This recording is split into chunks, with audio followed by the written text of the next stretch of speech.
¿Qué efectos tiene la toma de muestra sobre las propiedades geomecánicas de un suelo? ¿Por qué? Porque es bueno saber si podemos confiar en esas muestras que llamamos inalteradas para obtener buenos resultados de ensayo que a la vez vamos a utilizar, por ejemplo, con métodos numéricos avanzados como el método de los elementos finitos.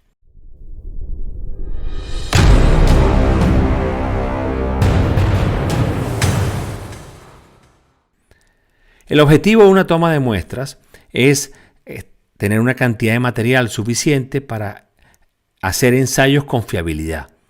Eso quiere decir que dependiendo del tipo de ensayo se requiere una u otro tipo de muestra. En casi todos los códigos esto está dividido en tres grupos. La primera categoría, o la categoría A, utilizando la que sale en el Código Técnico de Edificaciones, se refiere a muestras inalteradas. La categoría B se refiere a aquellas muestras que son menos alteradas. Y la categoría C son aquellas muestras que son totalmente alteradas. ¿Qué es lo que mantiene la categoría A de muestras? En principio mantiene la estructura del terreno para poder hacer análisis de la tensión y deformación y para también estudiar la permeabilidad de ese suelo. Mantiene también las propiedades de la densidad, la humedad, la granulometría, la plasticidad y los componentes químicos estables.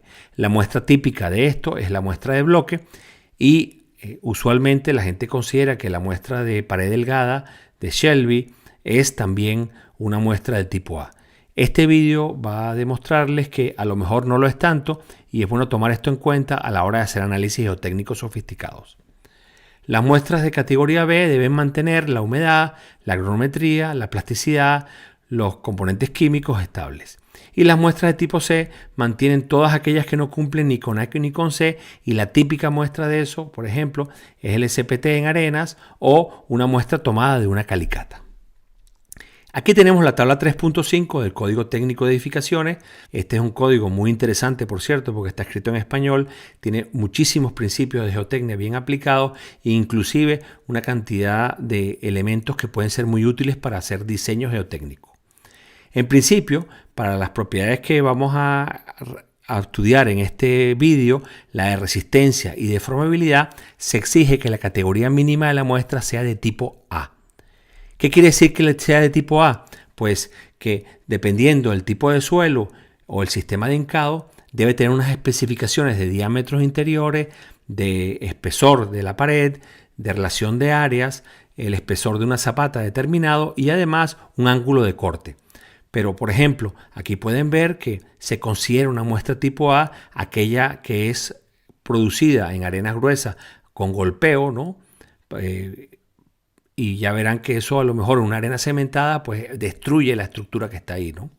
Entonces, estas muestras inalteradas, cuando las tengamos que analizar, ahí hay que tener un cuidado y entender bien a qué nos estamos refiriendo. ¿Por qué? Porque a pesar de que se llaman muestras inalteradas, para mí no lo son. Y este es el objeto del vídeo que va a demostrar eso. Vamos a profundizar un poco con la toma de muestras de un suelo. Los métodos actuales implican el uso de tubos que se insertan en todo tipo de terrenos, ¿no? Por ejemplo, en la parte de la mano derecha, ahí tenemos un tubo Shelby y también tenemos un tomamuestras de pistón. Esos son los tipos de herramientas que se introducen en el terreno, tanto por percusión como por hincado. Las muestras de rotación se suelen usar normalmente para identificación del suelo porque efectivamente destruyen toda la estructura que hay ahí en el terreno.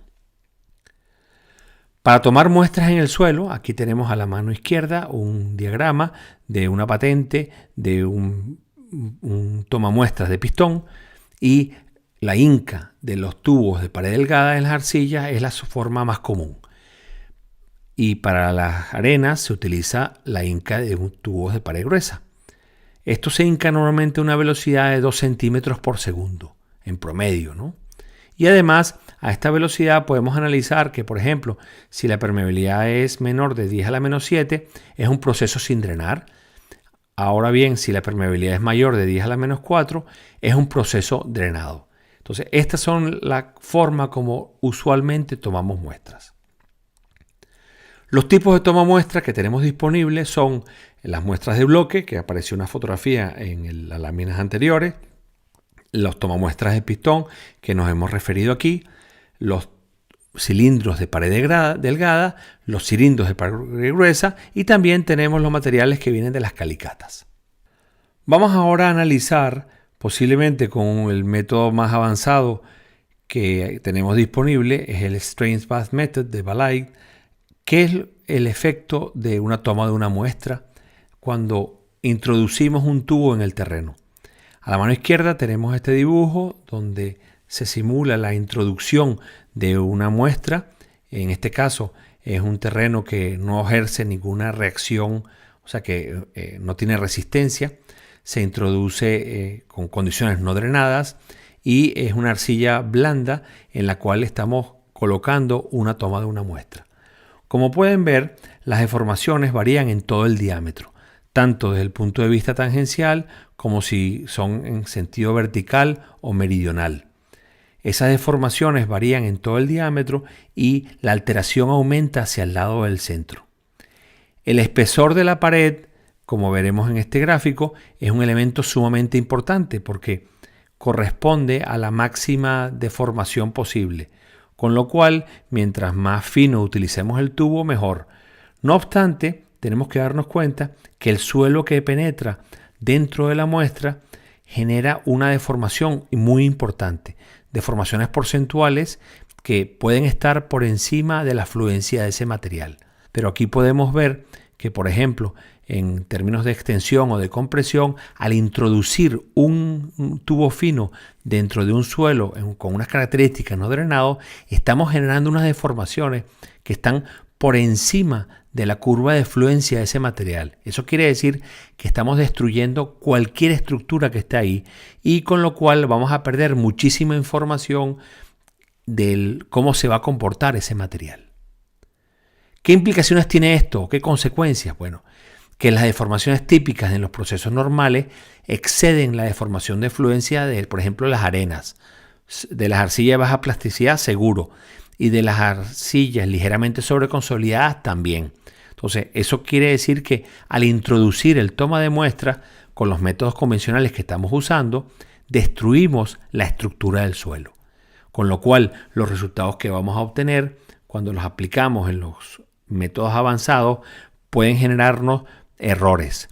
Errores en este caso que pueden ser de exceso de deformación cuando hacemos los análisis. Y muchas veces es una cosa que recurre cuando uno hace un análisis geotécnico, ¿no? El suelo inicialmente se comporta muy rígidamente y en las arcillas blandas los esfuerzos efectivos se reducen sustancialmente. O sea que los esfuerzos efectivos que estaban ahí introducidos en el material, al extraer la muestra, todos ellos se pierden. Entonces aquí tenemos una consideración que hay que tomar muy en cuenta cuando hagamos análisis geotécnico. Igualmente, si la arcilla está fisurada, por ejemplo, o tiene capas de arenas intercaladas, se producen grandes desplazamientos con los cuales destruimos completamente la muestra.